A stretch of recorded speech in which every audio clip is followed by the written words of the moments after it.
Hola oyentes de Radio Sefarad, es un gusto volver a comunicarnos con Barda Fishbein para seguir hablando de la geografía del Yiddish. ¿Qué tal, Barda? Hola Jorge, hola a los oyentes de Radio Sefarad. Seguimos visitando las localidades, ciudades, pueblos y pequeñas aldeas en las que vivieron durante siglos judíos en el este de Europa. Hoy, Krosno. Así es, Jorge, hoy nos vamos a Krosno, que es una localidad situada a orillas del río Vislok y pertenece al voivodato o provincia de la Subcarpacia de la antiguamente llamada Pequeña Polonia. A unos 40 kilómetros al sur de esta ciudad está ya la frontera con Eslovaquia y a 85 kilómetros hacia el este el límite con Ucrania en aquellos años, porque hoy la localidad ya no está ahí. Su casco histórico está en la confluencia del río Vislok, ya mencionado, y el río Lubatovac. Se especula con que ya hubiera habido presencia judía en la localidad en 1385, pero una fecha más segura es 1427, ya que sobre eso existe documentación histórica en forma de un permiso de residencia otorgado en ese año a los hermanos Nahem y Lázar de Ransburg por el rey Vladislav Jagielo. Pese a ello, pese a este permiso, esta documentación, en el año 1569 la ciudad recibió el privilegio llamado de non tolerandis Judaeis. Ya entonces era un importante centro comercial atractivo para los judíos, pero el privilegio les impedía vivir allí, de modo que optaron por residir en el extrarradio y en pequeñas localidades cercanas. Por si no bastara con este privilegio, el Consejo Municipal emitió en el año 1587 una norma que prohibía que los judíos se alojaran en la única posada local o en casas cristianas durante más de un día, porque aunque vivían fuera, solían acudir a ferias o a otros eventos comerciales a intercambiar sus mercancías. Sin embargo, en medio de estas prohibiciones, se halló un contrato en el que aparece como arrendador de un molino un judío llamado León de apellido. Igualmente otro judío, en este caso llamado Yosef, de nombre de pila, que era carretero, vivía en un suburbio de Krosno, conocido como Rimanov, en 1588. En el año 1614, la norma dictada por el ayuntamiento fue confirmada por el rey Segismundo el Viejo, pero es evidente que no siempre se cumplía, porque, como te digo, los registros históricos señalan que algunos judíos se involucraron, por ejemplo, en una revuelta de burgueses contra un chambelán del rey en 1633, lo que permite suponer que había judíos residentes en Krosno de manera clandestina o de manera más o menos legal. Los judíos de las localidades cercanas apreciaban mucho los mercados de Krosno, a los que solían acudir, como ya he dicho, para intercambiar diverso tipo de mercancías. Pero en la segunda mitad del siglo XVII, una gran crisis económica enconó la competencia y los comerciantes cristianos locales iniciaron una serie de acciones antijudías. A esto se respondió con un decreto municipal del año 1700 que reflejaba la larga tradición antisemita de las autoridades. En él se decretaba que no se castigaría a los comerciantes locales en caso de que robaran o asesinaran incluso a judíos procedentes de otras ciudades o que estuvieran en la propia localidad. Mediado el siglo XVIII, la prohibición de asentamiento en Krosno se relajó y por entonces ya había un judío que poseía su propia casa, o sea que era propietario, pero ninguno residía de manera oficial en 1785 aún. A la vuelta del siglo siguiente, en 1815, una posada sí estaba arrendada por un judío llamado Hershek Tessel y ya eran 3 las viviendas de propiedad judía en 1851. Lentamente la situación fue cambiando y a mediados de este siglo XIX la afluencia judía comenzó a aumentar debido a que la prohibición de residencia fue definitivamente abolida, a la vez que se desarrollaba la industria local, sobre todo en el decenio de 1880. En 1870 vivían en Krosno solamente 26 judíos y en 1890 ya sumaban 237 y casi eran 1000 en 1900. Habían llegado de localidades y aldeas cercanas en busca de mejora de sus condiciones de vida y empleo. Krosno recibió también otros inmigrantes, no solamente judíos, registrando una tendencia opuesta a lo que ocurría en el conjunto de Galicia, donde la población judía y la población general disminuía por la migración y la crisis económica, y esto es debido a la causa descrita antes sobre su desarrollo industrial. Hasta el inicio del siglo XX, los judíos de Krosno eran miembros de la Kehilá de Korchin y enterraban a sus muertos en varios cementerios de ciudades cercanas. Pero al inicio de esa centuria nació una comunidad judía en la ciudad y se construyó una sinagoga. La edificación en su conjunto era de 2 plantas, donde se alojaba una sala de oración, un matadero ritual, una vivienda para el administrador, un Beit Midrash, una escuela religiosa y las oficinas de la administración de la Kehilá, así como también se abrió un cementerio en el lugar. En aquella época los vecinos judíos ya eran 1546 según un censo, y en 1904 Krosno ya tenía su propio rabino que ofició en la ciudad hasta el inicio de la Segunda Guerra Mundial. Los judíos se ganaban la vida con el comercio y eran dueños de la mayoría de las tiendas de la localidad. Desde 1896 existía una asociación de comerciantes. Varios años después, pocos vivían en el distrito de Krosno, que incluía la ciudad y los aledaños, 6.254 judíos, un 7,5% de la población total, cantidad que disminuyó en 1921 hasta llegar a unos 1.480 solamente, el 6% de la población. En la propia ciudad habitaban 1.725, que en este caso suponía el 25% del total de vecinos. El resto vivía en las aldeas del entorno.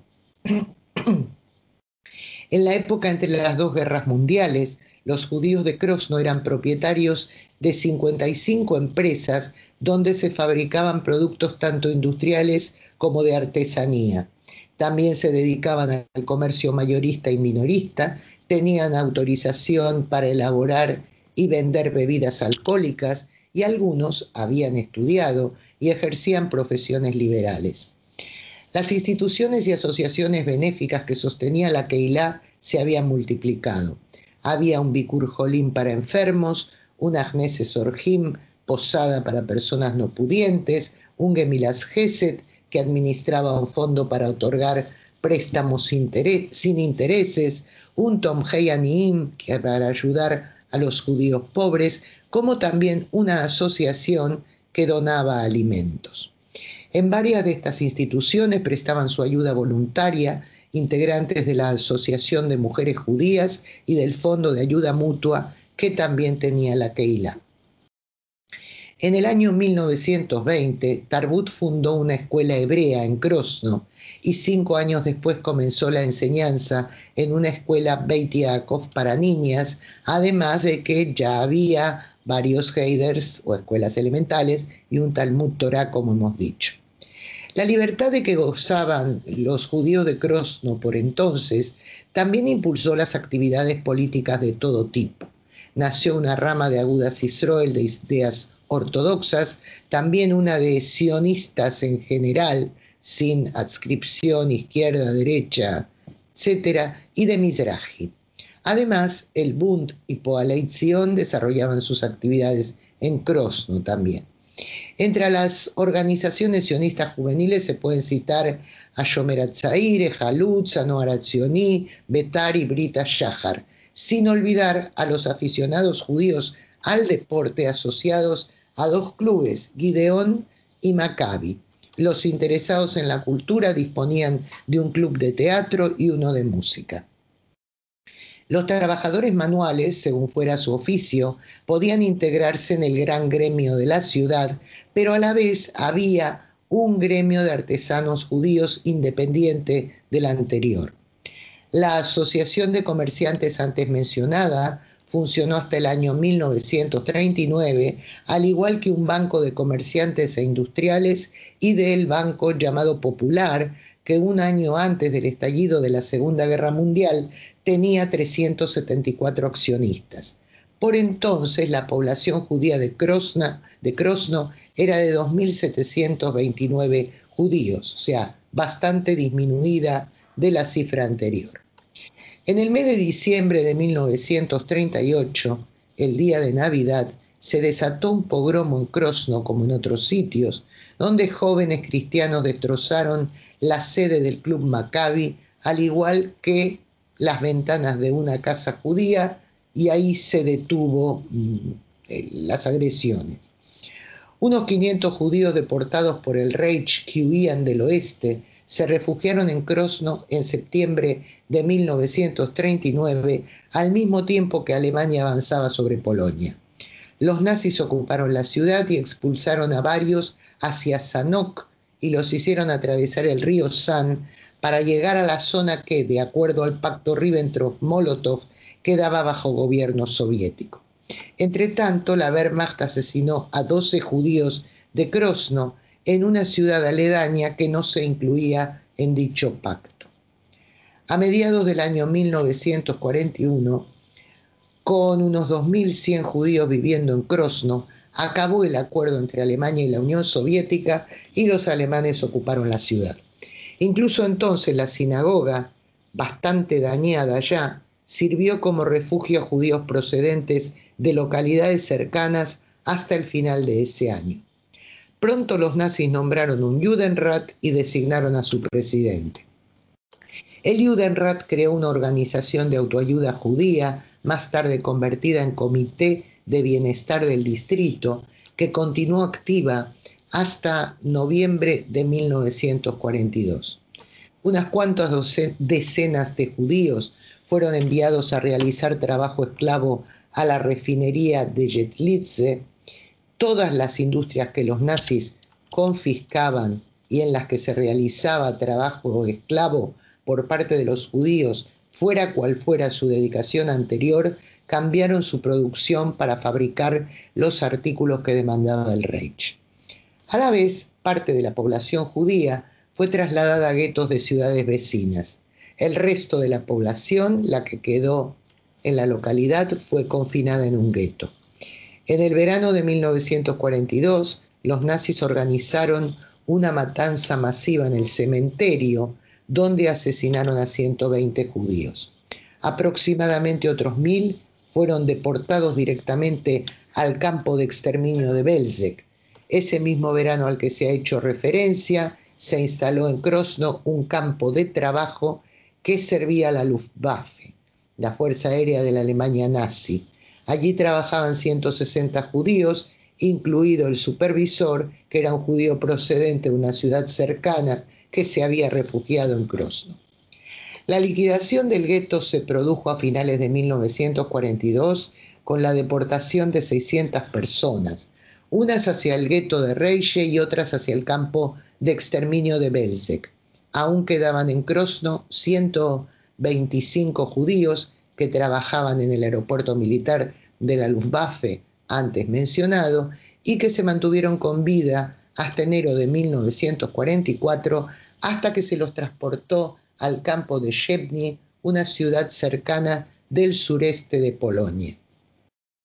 Tras la liquidación del gueto, algunos judíos que habían permanecido escondidos fueron capturados y fusilados en la sinagoga de Krosno. Durante los años de ocupación alemana que se prolongaron Entre 1941 y 1944, tanto en Krosno como en sus alrededores, los nazis ejecutaron varias veces a grupos de judíos, en algunas ocasiones con niños incluidos. Uno de los sucesos más siniestros fue que en agosto de 1943 había 3 judíos ocultos en una casa polaca de una aldea situada a 8 kilómetros de Krosno, que fueron quemados vivos en la propia vivienda. Ese mismo año siguió la búsqueda de judíos que pudieran estar ocultos, lo que resultó en otro terrible suceso: el asesinato por disparos de 7 niños judíos en la calle, tras lo cual sus padres fueron quemados vivos, en este caso en una vivienda que había sido de propiedad judía. Aunque la mayoría fueron sombras, alguna pequeña luz hubo durante los años de ocupación nazi y persecución de los judíos de Krosno.